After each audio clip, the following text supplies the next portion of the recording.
नमस्कार, मैं हूं दिव्या और आप देख रहे हैं सिटी हलचल। खबर जरा हटकर हम आपको कराते हैं दिन भर की तमाम ताजा खबरों से रूबरू। और आइए अब नजर डालते हैं आज के मुख्य समाचारों पर।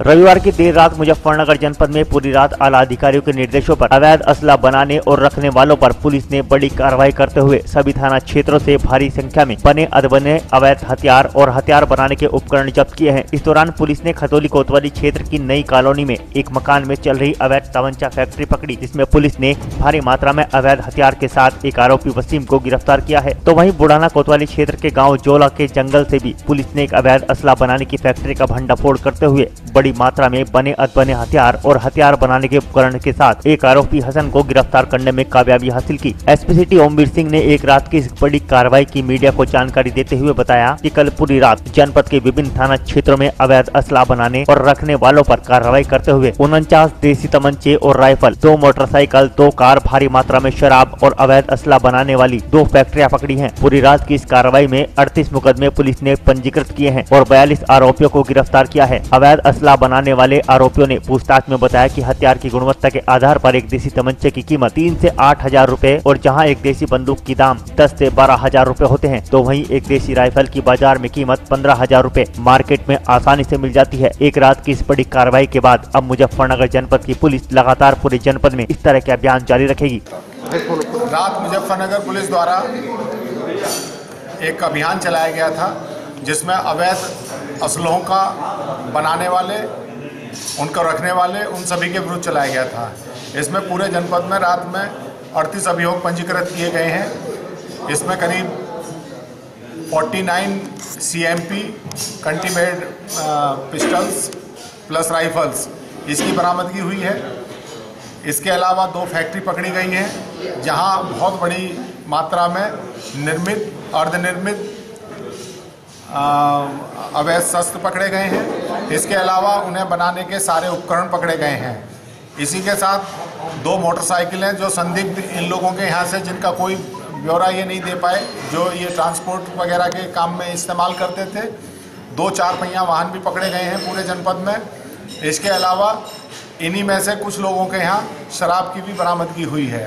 बहुत बड़ी बरामदगी रात मुजफ्फरनगर पुलिस द्वारा इस क्षेत्र में की गई है अवैध हथियारों में। सर, एक दिन की चेकिंग में इतना असला मिलना, क्या इस तरह की चेकिंग रोज नहीं होनी चाहिए?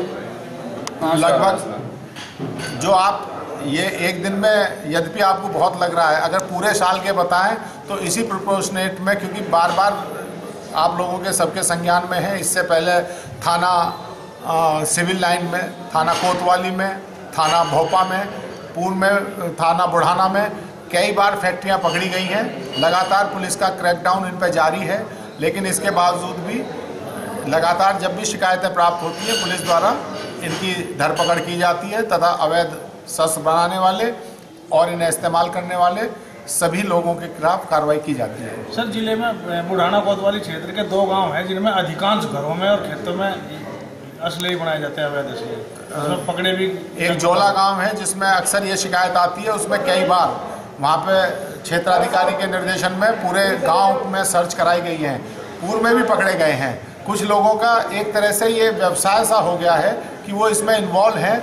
वो बार बार छूटने के बाद भी, क्योंकि इसीलिए कई बार आप लोगों ने देखा होगा, इसमें भी जो बुढ़ाना में फैक्ट्री पकड़ी गई है, इसके दोनों अपराधी जो हैं, इनका पूर्व का भी इतिहास है।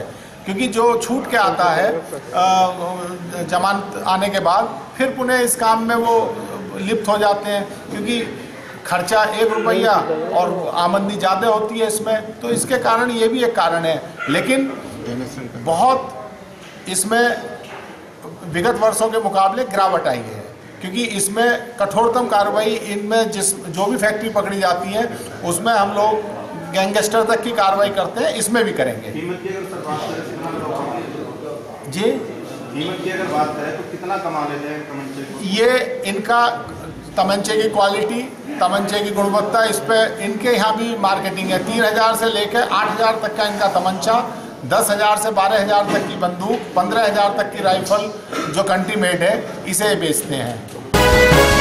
जनपद कुशीनगर के कुबेर स्थान थाना क्षेत्र के गरोली गांव में उस समय हड़कंप मच गया जब जमीन में लगे पेड़ को लेकर दो पाटीदारों में आपस में खूनी संघर्ष हो गया। संघर्ष भी ऐसा कि देखने वाले का दिल दहल जाता है। बताया जा रहा था कि यह विवाद काफी पहले से चला आ रहा था, जिसको लेकर दोनों पक्ष कई बार प्रशासन और पुलिस के चक्कर लगाते रहे। वहीं पुलिस और प्रशासन इन मामलों में 107-16 की कार्रवाई कर खुद को इन मामलों से अलग कर लेता था, जिसकी वजह से आज एक ही परिवार के 2 लोगों की मौत हो गई तो वहीं 2 लोग गंभीर रूप से घायल हो गए, जिन्हें जिला चिकित्सालय से मेडिकल कॉलेज के लिए रेफर कर दिया गया। गाँव वालों की माने तो एक पाटीदार ने पूरी तरह से घटना की साजिश रच रखी थी, जहां उसने बाहर से कुछ लोगों को बुला रखा था और खेत में लगे हुए पेड़ को काट रहे थे। जब इसका विरोध करने दूसरे लोग पहुंचे तो अचानक मिला उन पर हमला धारदार हथियारों से कर दिया गया। घटना के कुछ देर बाद ही पुलिस वहां पर पहुंच चुकी थी और उनके सामने से ही हमलावर निकल गए। आनन फानन में गाँव वाले सभी घायलों को जिला चिकित्सालय लेकर पहुँचे, जहाँ डॉक्टरों ने 2 लोगों को मृत घोषित कर दिया। घटना के बाद जिला अस्पताल पहुँचे लोगों ने वहाँ के डॉक्टरों पर लापरवाही का आरोप लगाया, जिसका विरोध भी किया गया। जिसके बाद जिला अधिकारी अनिल कुमार सिंह भी मौके पर पहुँच गए। ग्रामीणों ने आरोप लगाया है कि यहाँ डॉक्टर सिर्फ प्राथमिक उपचार करने के बाद ही मेडिकल कॉलेज के लिए रेफर कर देते हैं, जिस पर जिलाधिकारी ने लोगों के सामने डॉक्टर को फटकार लगाई। मतलब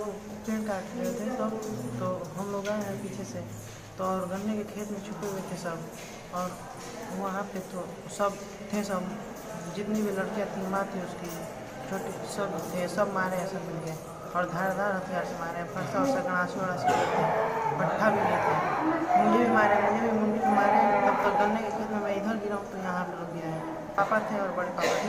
बहुत अच्छी तरह से बहुत दिनों से जो विवाद था पुलिस के पूरे संज्ञान में था और इनका चूँकि इन्होंने खेत ले भी लिया था, लेकिन एक कब्जा वो सब नहीं होने दे रहे थे। कई बार इन्होंने पुलिस के सामने अपनी बात रखी, लेकिन पुलिस पूरी लापरवाही करती रही है और उन्होंने आज जो किया उनका इतना मन बढ़ चुका था कि दौड़ा के पूरे घर वालों को मारे हैं, सब धारदार हथियार से पूरा परिवार मिलकर इस परिवार का अटैक किया है। और गेट भी बुलाए थे सब, बाहरी लोग भी थे, चूँकि कोई पहचान नहीं पाया है देखने वाले लोगों ने।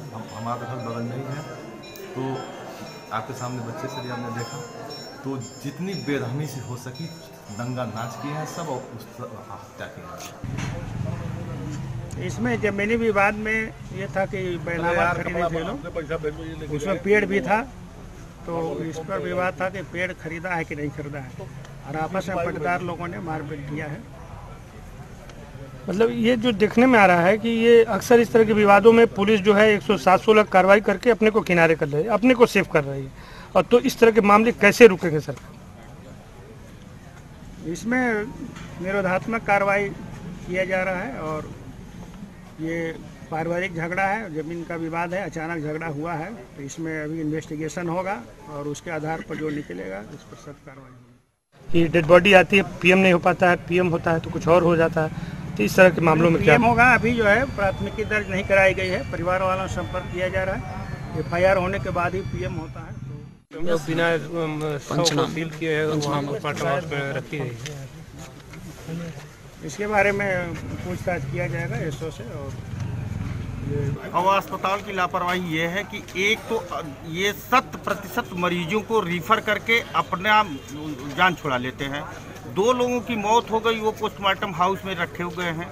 2 लोग पूरी तरह से चोटिल हैं और उनको ये अपनी जिम्मेदारियों से मुक्त होने के लिए सीधे रिफ़र कर दिए। रास्ते में कोई सुविधा नहीं है, इनको इतनी भी इंसानियत नहीं है कि हम प्राथमिक उपचार कर दें, हो सकता है उससे राहत मिल जाए। दूसरी चीज़, एक लड़का जो चोटिल है जिसको मेडिकल बनाने के लिए हम लोगों ने डॉक्टर से कहा, डॉक्टर ने कहा कि नहीं, हम मानदेय के डॉक्टर हैं, हम मेडिकल नहीं बनाते। सीएमओ से बात हुई, सीएमओ ने कहा कि उनको फ़ोन दीजिए, और वो फ़ोन से करने के बाद वही डॉक्टर दूसरे डॉक्टर को बुला करके और मेडिकल बनाने के लिए तैयार हो गए। इसके पहले सभी लोग गए और घूम घूम के चले आए, किसी की बात। सीएमएस के बारे में कुछ पता चला आप लोगों को? सीएमएस तो कभी यहाँ बैठते ही नहीं है, शायद इतने लोग हैं, पूछ लीजिए, सीएमएस मुख्यालय कभी नहीं बैठते हैं। कभी कभार अगर आ करके अपनी हाजिरी हो सकता है कि दे करके चले जाते हो, लेकिन मुख्यालय बैठते नहीं है। ये इनकी लापरवाही है। 4 बजे मैं कंप्लीट घड़ी के 4:15 पर पोस्टमार्टम हाउस इनका ताला नहीं खुला हुआ था। मीडिया के लोगों से भी मैं कहा कि आप इसका फोटो लीजिए, और मैं सीएमओ साहब से कहा कि सीएमओ साहब मेरे घड़ी में 4 बजा है, आप अपने घड़ी में देख लीजिए क्या बजा है, और अब तक आपके पोस्टमार्टम हाउस का ताला नहीं खुला। जब सीएमओ साहब ने टेलीफोन किया है, अब देखिए क्या टाइम हो रहा है, 5 बजने में 5 मिनट कम है, अब जाके ताला खुला। ये स्वास्थ्य विभाग की लापरवाही है और यहाँ के अस्पताल की लापरवाही है। हरियाणा के फरीदाबाद में कैबिनेट मंत्री विपुल गोयल द्वारा आयोजित शंखनाद 2019 रैली में भारी भीड़ उमड़ी। खास बात यह थी कि भारी संख्या में लोग रैली में नाचते गाते हुए पहुंचे। माहौल ऐसा था मानो कोई मेला लगा हो। इस मंच पर सीएम के साथ कृषि मंत्री ओपी धनखड़ भी पहुंचे, जहां उनका मंच पर जोरदार स्वागत किया गया। इस अवसर पर सीएम मनोहर लाल खट्टर ने 115 करोड़ की लागत से राजा नाहर सिंह क्रिकेट स्टेडियम के विस्तार का मंच से शिलान्यास किया। पिछले 4 घंटों से बैठी भीड़ को सीएम ने संबोधित करते हुए बीजेपी के 4 साल के कार्यों के बारे में बताया और रैली में पहुंची जनता का बीजेपी में विश्वास जताने का धन्यवाद दिया। रैली के बाद जाते जाते पत्रकारों से बातचीत करते हुए सीएम मनोहर लाल खट्टर ने कहा कि उन्होंने आज तक फरीदाबाद में इतनी बड़ी रैली नहीं देखी है। इस रैली में जनता का भारी उत्साह देखने को मिला है। उन्होंने कहा कि हमारी सरकार के 4 सालों के कामों को देखते हुए ही हाल ही में हुए नगर निगम के चुनाव में जनता ने हमें विजय दिलाई है। भाजपा की प्रदेश में जहाँ जहाँ रैलियां हुई हैं, वहाँ हजारों लोग रैलियों में पहुँचते हैं, जिसका अर्थ है कि भाजपा को जनता अगले चुनाव में भरपूर समर्थन देगी। आज राजा नाहर सिंह क्रिकेट स्टेडियम ये अंतर्राष्ट्रीय स्तर का क्रिकेट स्टेडियम होगा और इसका शिलान्यास किया गया है। ये स्टेडियम इसकी कैपेसिटी 25,000 लोगों की बजाय अब 40,000 लोगों की हो जाएगी। कुल 115 करोड़ रुपए लागत से इसका नवीनीकरण किया जाएगा और इसमें ऐसी सुविधाएं होंगी जो देश भर में शायद एक स्टेडियम बेंगलोर में है कि मान लो कभी वर्षा आ जाए तो 15-20 मिनट के अंदर उस वर्षा का पानी निकालने का भी प्रावधान किया है ताकि आधे घंटे में दोबारा से खेल शुरू हो जाए। और इसका 1 साल के अंदर इसका निर्माण हो जाएगा और जितने भी अंतर्राष्ट्रीय स्तर के एक स्टेडियम की जितनी सुविधाएं हैं वो इसमें सब में खड़ी की जाए। 2019 का शंखनाद क्या कहेंगे? शंखनाद रैली हमारे फरीदाबाद के अंदर इतनी बड़ी रैली आज पहली बार मैंने देखी है और इस रैली में जितना उत्साह है वो आप लोगों ने भी देखा है। मैं मान के चलता हूँ कि हमारी 4 साल की जो कार्यशैली है, जो हमारी उपलब्धियाँ हैं, उसके ऊपर निश्चित रूप से जनता जैसे 5 कारपोरेशन ने विजय दिलाई है, इसी प्रकार सारे प्रदेश में जहाँ जहाँ जा रहे हैं हजारों लोग रैलियों में आते हैं। तो इसका ये अर्थ सीधा कि भारतीय जनता पार्टी को जनता जो है अगला भी जो हमारी टर्म है विधानसभा शहरी क्षेत्र में माना जाता है कि शहरी क्षेत्र में लोग इकट्ठे नहीं होते, भीड़ नहीं आती, लेकिन ये भीड़ क्या कह रही है? शहरी क्षेत्र में खूब आती है। आज यहाँ रैली हुई है, जहाँ भी रैलियाँ हुई हैं या मैंने जो रोड शो के भी कार्यक्रम हुए हैं 50,000 लोग रोड शो में आ रहे हैं। सीएम साहब, शहर हो चाहे गाँव हो, सब तरफ से हमको एक बड़ी बात, विधानसभा चुनाव सीएम साहब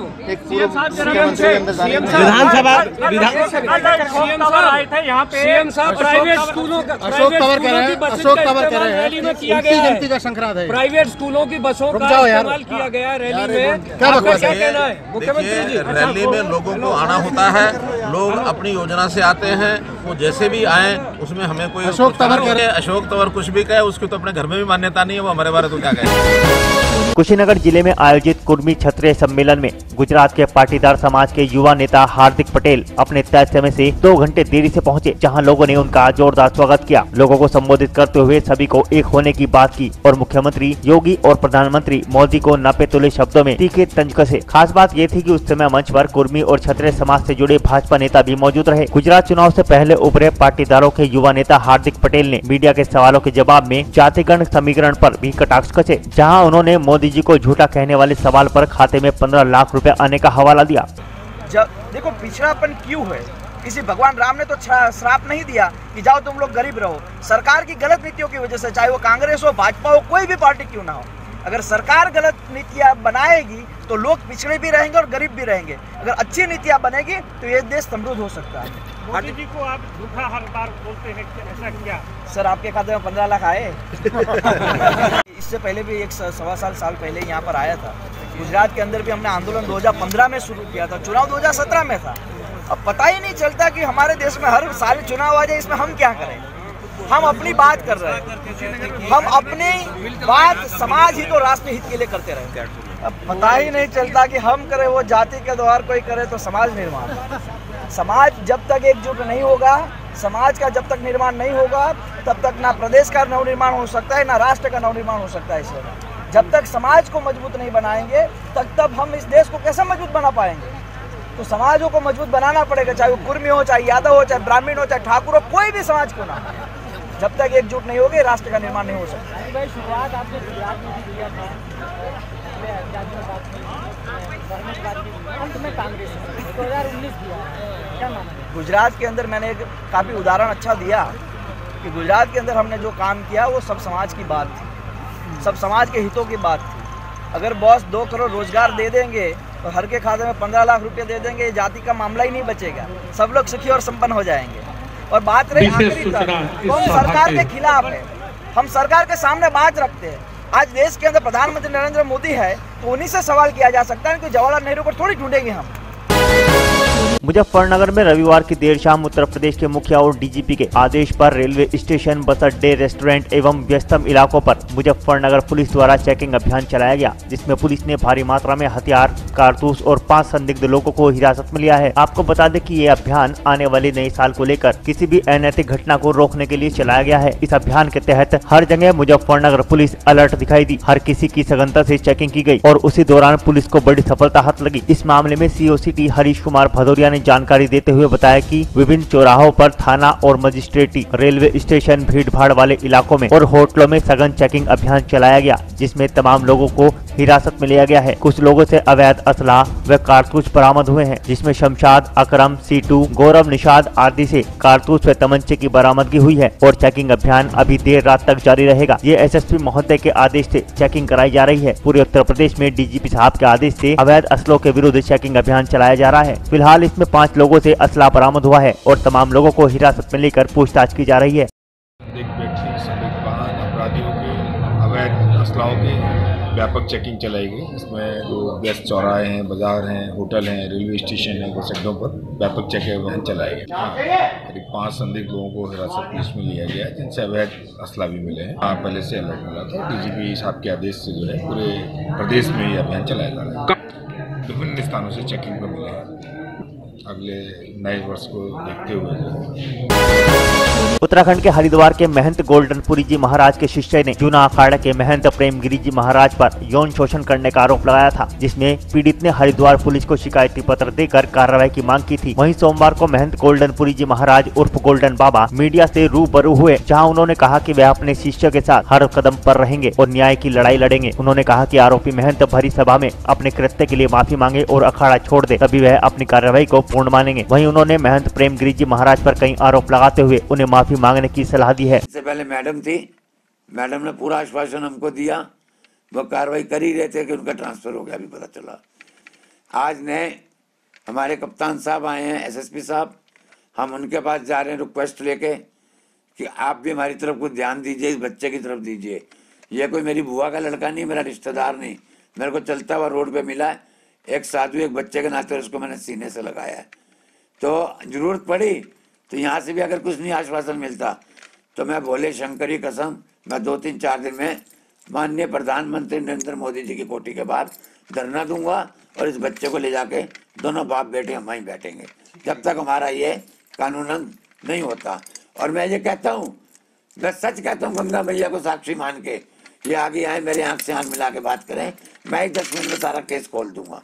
10 मिनट में इन्होंने आज तक जो जनपद शामली में तेज रफ्तार का कहर एक बार फिर देखने को मिला। सदर कोतवाली क्षेत्र के कैराना राज्य मार्ग पर तेज रफ्तार ट्रक व वैन कार की भिड़ंत हो गई, जिसमें वैन सवार 7 लोग गंभीर रूप से घायल हो गए, जहां से सभी को गंभीर अवस्था में जिला चिकित्सालय लाया गया। वहीं ट्रक चालक दुर्घटना के बाद ट्रक छोड़कर मौके से फरार हो गया। दरअसल मामला सदर कोतवाली इलाके के पानीपत खटीमार राज्य मार्ग का है, जहाँ पर तेज रफ्तार ट्रक ने सवारियों से भरी वैन कार में जोरदार टक्कर मार दी। टक्कर इतनी भयंकर थी कि कार के परखच्चे उड़ गए और कार में सवार एक महिला सहित 7 लोग गंभीर रूप से घायल हो गए। हादसे की सूचना पर पुलिस विभाग में हड़कंप मच गया और डायल 100 की गाड़ी मौके पर पहुंची, जहां से सभी घायलों को जिला चिकित्सालय में भर्ती कराया गया, जिनमें से 3 की हालत को गंभीर देखते हुए मुजफ्फरनगर रेफर कर दिया गया है। बताया जा रहा है घायल सभी लोग वैन कार में सवार होकर शामली आ रहे थे। जैसे ही वैन कैराना रोड स्थित स्कूटी स्कूल पर पहुंची तो शामली की ओर से आ रहे तेज रफ्तार ट्रक ने ओवरटेक करते समय कार में जोरदार टक्कर मार दी, जिसके बाद पूरे रोड पर चीख पुकार मच गई। हालांकि घटना के बाद से ट्रक चालक ट्रक छोड़कर मौके से फरार हो गया और इस पूरे मामले की जाँच पड़ताल पुलिस ने शुरू कर दी है। इसमें हमारे यहाँ बताया कि कैरन रोड पे स्कूटी स्कूल के सामने एक्सीडेंट हुआ है।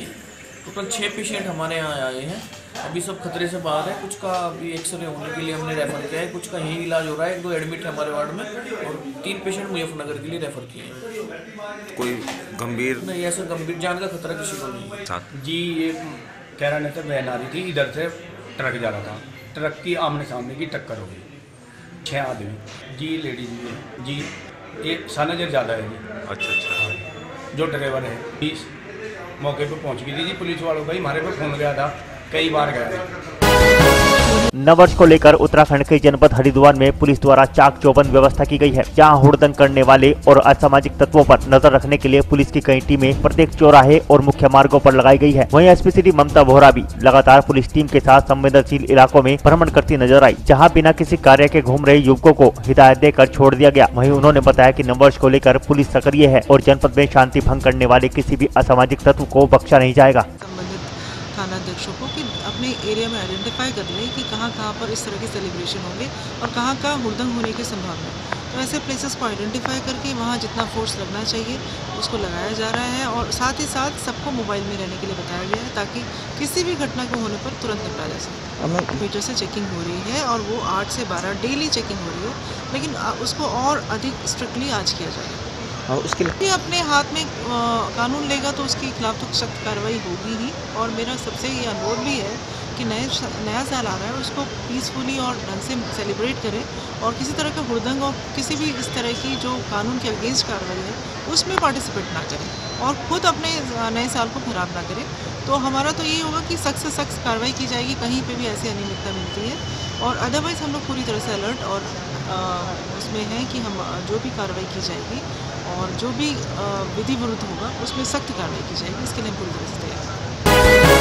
शामली पुलिस ने चेकिंग के दौरान 4 शातिर लुटेरों को गिरफ्तार किया है। आरोपी लुटेरे सहारनपुर में डकैती की वारदात को अंजाम देने के लिए जा रहे थे। पुलिस ने आरोपियों के पास से 4 तमंचे, 2 दर्जन से ज्यादा जिंदा कारतूस भी बरामद किए हैं। आरोपी लुटेरे नए साल पर जश्न मनाने के लिए लूट की वारदात को अंजाम देने वाले थे। एसपी शामली ने लुटेरों को गिरफ्तार करने वाली टीम को 25,000 रूपए की इनाम की घोषणा की है। दरअसल आपको बता दें कि यह पूरा मामला जनपद शामली के थाना गढ़ी पुख्ता क्षेत्र के गाँव मालेंडी का है, जहाँ पर पुलिस टीम के द्वारा ऑपरेशन शिकंजा के तहत वाहन चेकिंग अभियान चलाया जा रहा था। इस अभियान में पुलिस ने कार को रोकने का इशारा किया तो कार सवार चालक ने कार की गति बढ़ा दी। जब पुलिस टीम के द्वारा कार का पीछा किया गया तो कार सवार बदमाशों ने पुलिस टीम पर फायर झोंक दिया। पुलिस ने घेराबंदी करते हुए कार सवार 4 युवकों को गिरफ्तार कर लिया है। ये युवक शातिर लुटेरे गिरोह के सदस्य निकले। आरोपी सभी युवक जनपद सहारनपुर में किसी बैंक या ज्वेलर्स की दुकान पर डकैती डालने के लिए जा रहे थे, लेकिन पुलिस ने लुटेरों को वारदात के अंजाम देने से पहले ही इनके मंसूबों को फेल कर दिया। पुलिस ने आरोपी लुटेरों के पास से 4 तमंचे, 2 दर्जन से ज्यादा जिंदा कारतूस, 1 स्विफ्ट गाड़ी, 4 मोबाइल भी बरामद किए हैं।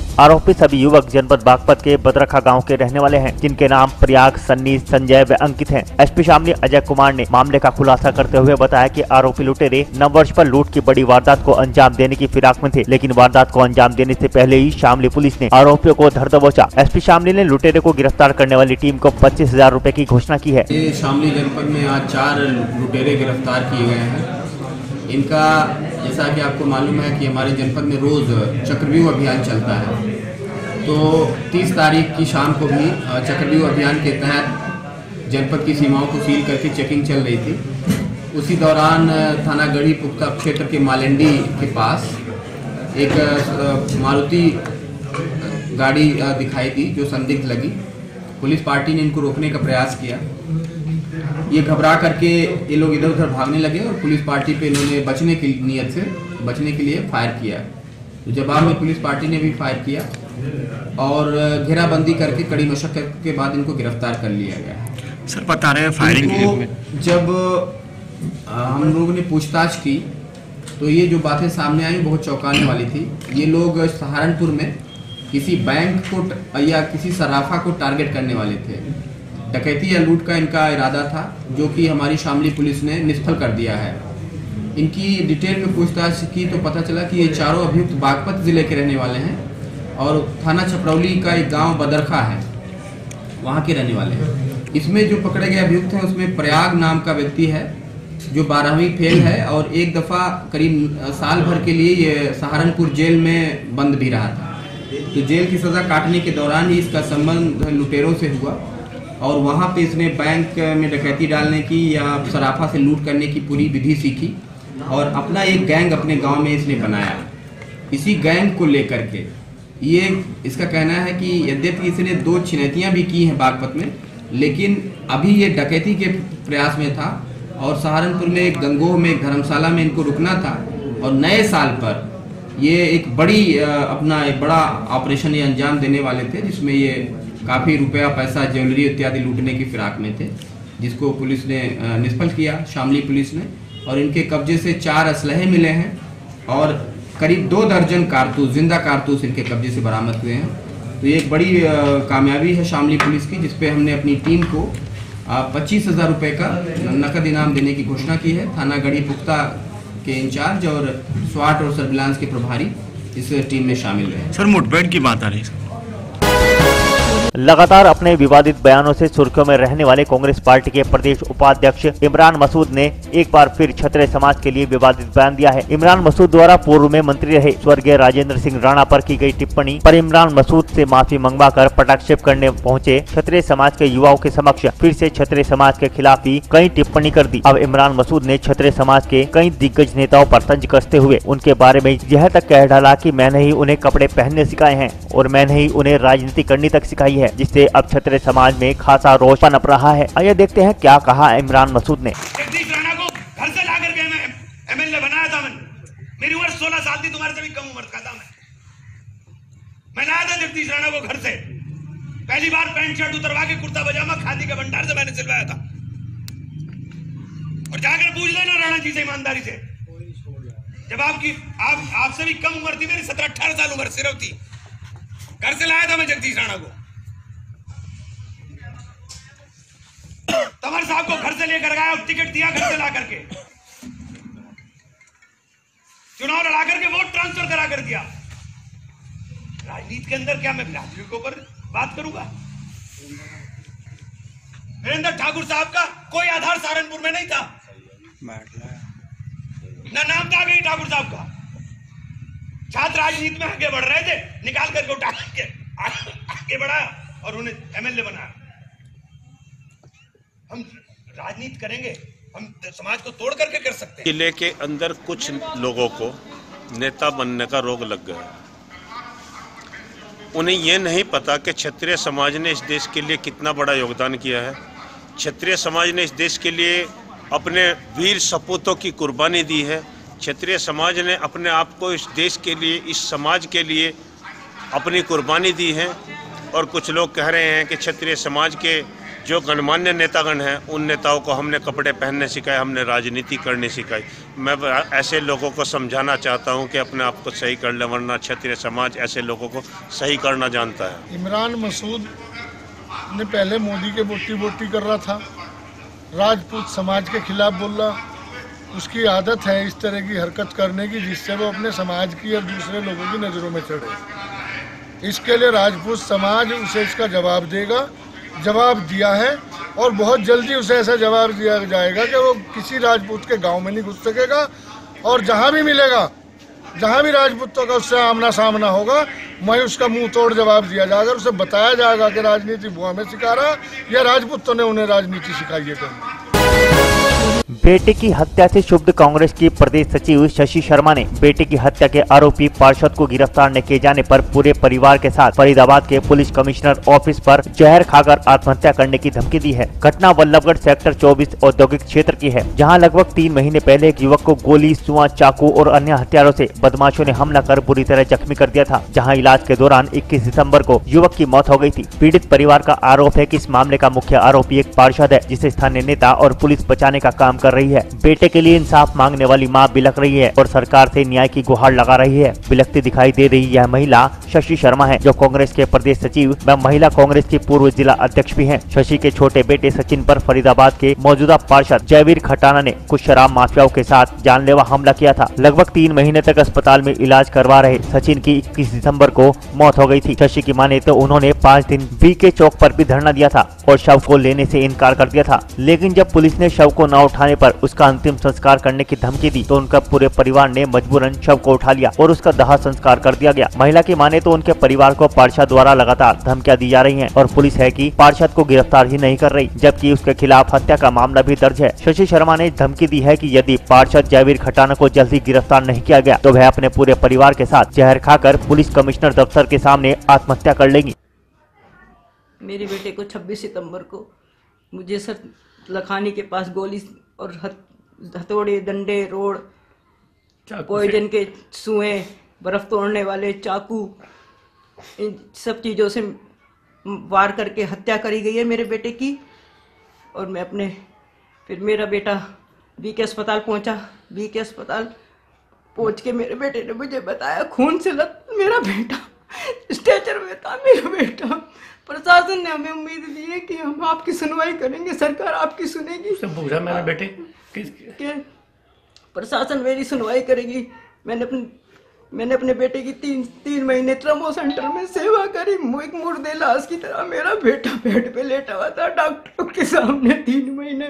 मैंने अपने बेटे को 3 महीने तक जिंदा लाश को संभाला। मेरे बेटे ने मुझे सब कुछ बताया। मम्मी, जयवीर खटाना ने मेरी बाइक पे टक्कर मारी और गाड़ी से उतरा, उसने मुझे थप्पड़ मारा और ये कह के चला गया कि भी इसको सारे को जान से मार दो। जयवीर खटाना ने मेरे बेटे को मरवाया। इसमें राजनीति कोई पहलू नहीं है, वो मेरा बच्चा था।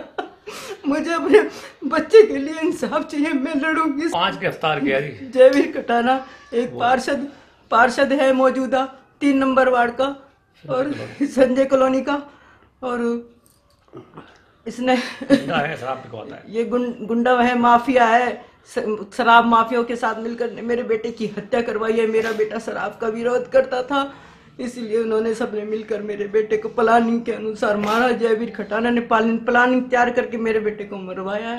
पुलिस अधिकारी से मैं 3 महीने से अपने बेटे को ट्रॉमा सेंटर में अकेला छोड़ के कमिश्नर साहब के पास 3 बारी आई हूँ, CI में भी 3 बारी गई हूँ, लेकिन मेरे कोई सुनवाई नहीं कि जयवीर खटाना गिरफ्तार नहीं हुआ। मैंने कहा वो मेन मुजरिम वही है, इसलिए उसको तो गिरफ्तार करो।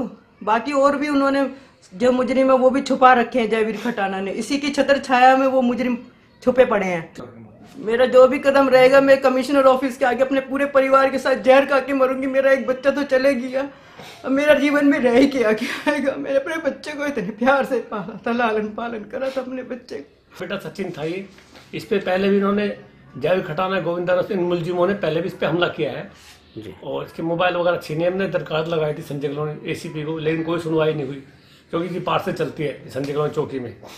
तो हमने 26 तारीख को इन्होंने मेरे बेटे को मारा है। मेरे बेटे ने मुझे BK अस्पताल में बताया, पापा मुझे ऐसे इन लोगों ने मारा है, सर जयवीर थप्पड़ मारा है और सबने डंडे का रोड से मारा है। तो हमने 27 को पुलिस आई मेरे पास मुझसे थाने से, मैंने उन लोगों के नाम बताया, वो कर तफ्तीश करेंगे। फिर 28 को मेरे पास हुए मुझसे थाने से मनोज देसाई आया, उसने कहा शर्मा जी सारे मुलजिम ठीक है, हम तफ्तीश कर चुके, पार्षद भी था। तो मैंने कहा ठीक है, मैंने दरखास्त दी थी, उन्होंने मुकदमा कर दिया है। तो उस दिन से मुझे धमकी मिल रही है, 2 बार घर में आ चुके मारने के लिए। दिल्ली धमकी मिली है, भाई जयवीर खुद देता है कि जी मैंने 5 लाख तो 30 सेक्टर CI में दे दिए और यशपाल खटाना मेरे रिश्तेदार है, मुझे उसने क्लीन चिट दे दी, निकाल दिया। मेरा तुम कुछ नहीं बिगाड़ सकते और तुम्हें मैं ऐसे मरवा दूंगा अगर ज़्यादा मेरा नाम लोगे तो मीडिया में। तो ये धमकी मिल रही है। बाकी मेरे बेटे का संस्कार करने के लिए हम सब ला रहे थे उसका, तो पुलिस ने गुंडागर्दी करते हुए उसको वापस सब घर में रखवा दिया। हमने 4-5 दिन धरना दिया है वहाँ पर, लेकिन कोई नहीं। CP साहब ने हमें लास्ट में धमकी दी, अगर आप कल संस्कार नहीं करोगे तो हम इसका संस्कार कर देंगे और आपको डंडे मार के यहाँ से उठाएंगे। तो सर मुझे रिक्वेस्ट है, जयवीर खटाना गुंडा है, वो शराब बिकवाता है और सब इन शराब माफिया ने मेरे बेटे की जान ली है, हत्या की है, उसको पॉइजन के चाकू मारे हैं। बस ये गिरफ्तार होने चाहिए, तसल्ली वाली बात हमें देने के लिए। तो बस आप लोगों से ये दुआ है, अगर नहीं हमारी सुनवाई तो फिर परिवार क्या है, सारा गम में बैठा हुआ है, हम हमें जहर खा के मरेंगे। कमिश्नर साहब के बारे, कमिश्नर का नाम लेंगे और सारे पुलिस स्टाफ का, कृष्णपाल का और जयवीर का, इनकी वजह से हम मर रहे हैं। मेरा बेटा चला गया तो हम जीने का हक तो है नहीं। एक जमाना था कि सूबे की योगी सरकार ने सुहेलदेव भारतीय समाज पार्टी के राष्ट्रीय अध्यक्ष ओम प्रकाश राजभर से दोस्ती का हाथ बढ़ा दिया और दोनों ने मिलकर उत्तर प्रदेश में पूर्ण बहुमत की सरकार बनाई, जिसमें ओम प्रकाश राजभर के पार्टी के 4 विधायक भी चुनाव जीते। लेकिन पूर्व में हुए भारतीय जनता पार्टी के समझौते के अनुसार आज सरकार अपना वादा भूल गई है, जिसका नतीजा आज खुद आप अपनी नजरों से देख सकते हैं कि ओम प्रकाश राजभर सरकार के होते हुए भी सरकार के खिलाफ मोर्चा खोले हुए हैं और अपनी मांगों को लेकर प्रदेश के सभी जिला मुख्यालयों पर 24 दिसंबर से ही अनिश्चितकालीन धरना प्रदर्शन कर रहे हैं और आने वाले लोकसभा चुनाव में सबक सिखाने की धमकी दे रहे हैं। आइए देखते हैं एक रिपोर्ट। कुशीनगर जिले के जिला मुख्यालय रविंद्र नगर धूल जिला अधिकारी कार्यालय पर प्रदेश अध्यक्ष की अगुवाई में अनिश्चितकालीन धरना प्रदर्शन किया गया, जिसमें अपने 5 सूत्रीय मांगों को लेकर सरकार के खिलाफ नारेबाजी करते हुए सभी कार्यकर्ताओं ने बताया कि सरकार अति गरीब व पिछड़ा वर्ग विरोधी साबित हो रही है। अगर विरोधी नहीं होती तो सरकार हमारी मांगे आज तक पूरी कर चुकी होती, जिससे आजिज होकर आज हमें सरकार के विरोध में मोर्चा खोलना पड़ रहा है। साथ ही ये भी बताया गया कि आने वाले लोकसभा चुनाव में पहले सरकार ने हमारी मांगे पूरी नहीं की तो सरकार से हमारा कोई नाता लोकसभा चुनाव में नहीं रहेगा। हमारा धरना 27% में जो वर्गीकरण होना है, जिस एजेंडे पे भारतीय समाज पार्टी और भारतीय जनता पार्टी से गठबंधन हुआ था मऊ की धरती पे, उसी मांग को लेकर अभी सरकार बने हुए 1.5 साल समथिंग ऊपर हो गया, अभी तक हमारी मांगे पूरी नहीं हुई और यहाँ लोकसभा की तैयारी हो रही है और तमाम भर्तियाँ की जा रही हैं बिना आरक्षण में वर्गीकरण किए। इसके वजह से हम लोग, हमारी पार्टी जो है पूरे प्रदेश में, प्रदेश व्यापी पूरे विभिन्न जनपदों में इस मांग को लेकर 27% में वर्गीकरण करने के लिए हम लोग कर्मिक अनशन लगातार, आज का 6वां दिन है, हम लोग अनशन पे बैठे हुए हैं। हमारी मांगे जब तक पूरी नहीं होंगी हम लोग अनशन पे बैठे रहेंगे।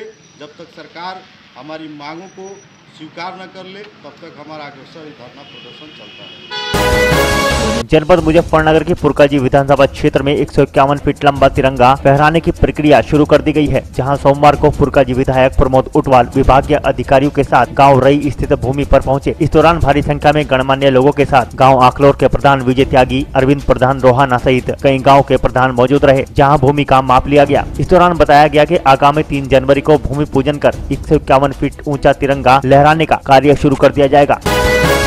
सोमवार को जिला कारागार मुजफ्फरनगर में त्रैमासिक निरीक्षण किया गया, जिसमें जिला जज के अलावा जिला अधिकारी राजीव शर्मा, एसएसपी सुधीर कुमार सिंह शामिल रहे। करीब 2 घंटे तक चली गहनता के बाद कोई बड़ी खामी जिला कारागार में नहीं पाई गई तथा बंदियों से भी जानकारी ली गई तथा उनकी दिक्कतें एवं परेशानियों को जाना। उल्लेखनीय है कि हर तीसरा महीना जिला कारागार पर निरीक्षण होता है, जिसमें जिला जज के अलावा जिले के आला अधिकारी शामिल होते हैं। उसी क्रम में सोमवार को भी यह निरीक्षण किया गया। निरीक्षण करने आए अधिकारियों ने बंदियों से कहा कि वह अपने निर्धारित तिथि पर पेश हों तथा जेल में रहकर सभी नियमों का पालन करें तथा एक अच्छा और बेहतर नागरिक बने तथा समाज में मिसाल कायम करें। इस अवसर पर जेल अधीक्षक AK सक्सेना, जेलर कमलेश कुमार सहित सभी डिप्टी जेलर और अधीनस्थ मौजूद रहे। देखिए, निरीक्षण के दौरान अभी तो कोई वस्तु ऐसी नहीं मिली है। हम लोगों ने जर्नल रूटीन्स देखे, जो बंदी बीमार थे उनकी चिकित्सा के लिए कहा गया है, उनका उचित चिकित्सा व्यवस्था कराई जाए।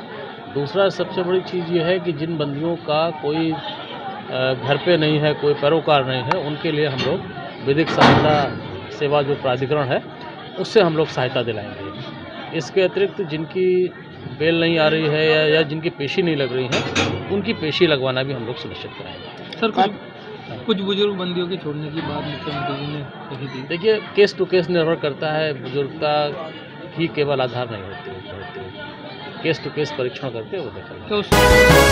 जनपद कुशीनगर में हिंदू समाज पार्टी ने सड़क पर उतरकर आज 1 दिवसीय धरना देकर गिरफ्तार कमलेश तिवारी की रिहाई को लेकर जिला अधिकारी के माध्यम से मुख्यमंत्री को ज्ञापन सौंपा। 4 दिसंबर को देर रात हिंदू समाज पार्टी के राष्ट्रीय अध्यक्ष कमलेश तिवारी को अयोध्या पुलिस पूरी फोर्स के साथ लखनऊ पहुंचकर सोते समय गिरफ्तार कर ले गई थी। वहीं हिंदू समाज पार्टी के प्रदेश अध्यक्ष ने प्रेस कॉन्फ्रेंस कर मोदी सरकार पर जमकर हमला बोला था। उन्होंने कहा कि इस तरह से राष्ट्रीय अध्यक्ष को गिरफ्तार करना आने वाले समय में भाजपा को भारी पड़ेगा और भाजपा को डर है कि कमलेश तिवारी खतरनाक साबित होंगे। जहां सोमवार को पूरे प्रदेश में कमलेश तिवारी के रिहाई को लेकर जिला उपाध्यक्ष विनोद पासवान ने अपने कार्यकर्ताओं के साथ सड़क पर उतरकर 1 दिवसीय धरना देकर जिलाधिकारी को ज्ञापन सौंपा। दुर्भाग्यपूर्ण ये जो घटना हिंदू समाज पार्टी के राष्ट्रीय अध्यक्ष माननीय कमलेश तिवारी जी के साथ जो घटी है, ये दुर्भाग्यपूर्ण है। मैं समझ नहीं पा रहा हूं कि उत्तर प्रदेश में भारतीय जनता पार्टी की सरकार चल रही है और उत्तर प्रदेश के यशस्वी मुख्यमंत्री और प्रखर हिंदूवादी के रूप में जाने जाने वाले परम पूज्य योगी महाराज जी से मैं पूछना चाहता हूं कि अगर हिंदू हित की लड़ाई लड़ने वाला, राम जन्मभूमि के पक्षधार की लड़ाई लड़ने वाली, राम जन्मभूमि की बात करने वाली माननीय कमलेश तिवारी जी की गिरफ्तारी होती है तो पूरे हिंदुस्तान में हिंदू जनमानस के साथ, ये हिंदुत्व के साथ विश्वासघात और विश्वासघात किया गया है। मैं मांग करता हूं तत्काल हिंदू समाज पार्टी के राष्ट्रीय अध्यक्ष माननीय कमलेश तिवारी जी को रिहा किया जाए, नहीं तो हिंदू समाज पार्टी के कार्यकर्ता पूरे हिंदुस्तान में उग्र आंदोलन करने के लिए बाध्य होगी। मुजफ्फरनगर में सोमवार की सुबह घना कोहरा होने के कारण मुजफ्फरनगर चरथावल मार्ग पर एक अनियंत्रित कैंटर, ट्रक और बस की भिड़ंत हो गई। गनीमत ये रही कि इस हादसे में कोई जनहानि नहीं हुई, जबकि बस में सवारियां मौजूद थी। हादसे के बाद जहां बस में चीख पुकार मच गई, तो वहीं कैंटर का ड्राइवर हादसे के बाद घटनास्थल से फरार हो गया। चीख पुकार सुनकर आसपास के लोगों ने मौके पर पहुंचकर सवारियों को बस से बाहर निकालकर पुलिस को घटना की जानकारी दी। सूचना पर पहुंची पुलिस ने बामुश्किल क्रेन की मदद से क्षतिग्रस्त ट्रक और बस को सड़क से हटाकर बाधित मार्ग को सुचारू किया। बस में सवार एक व्यक्ति मोहम्मद रईस ने जानकारी देते हुए बताया कि वह बस से सवार होकर मुजफ्फरनगर आ रहे थे। कोहरा बहुत ज्यादा था, जिस पर ट्रक रॉन्ग साइड आ रहा था। बस को नीचे कच्चे में उतार दिया गया। ट्रक वाले ने फिर भी सामने से सीधी टक्कर मार दी और टक्कर मारकर ट्रक का ड्राइवर मौके से फरार हो गया। गनीमत यह रही कि इस हादसे में किसी को भी चोट नहीं आई है। हम मुजफ्फरनगर से आ रहे थे, धुंध काफी थी, इनकी वजह से ये रॉन्ग साइड आ रहा था ट्रक। हमने सारी बस नीचे उतार दी, इसने लाके सीधी ठोक दी। ठोकने के बाद ये उतर के भाग गया। घायल कोई नहीं, ऊपर वाला का शुक्र है सब बची। पुलिस है, पुलिस की सूचना दी। और आज के अंक में बस इतना ही। कल फिर से हाजिर होते हैं कुछ और नई ताजा खबरों के साथ। तब तक देखते रहिए सिटी हलचल, खबर सरा हटकर।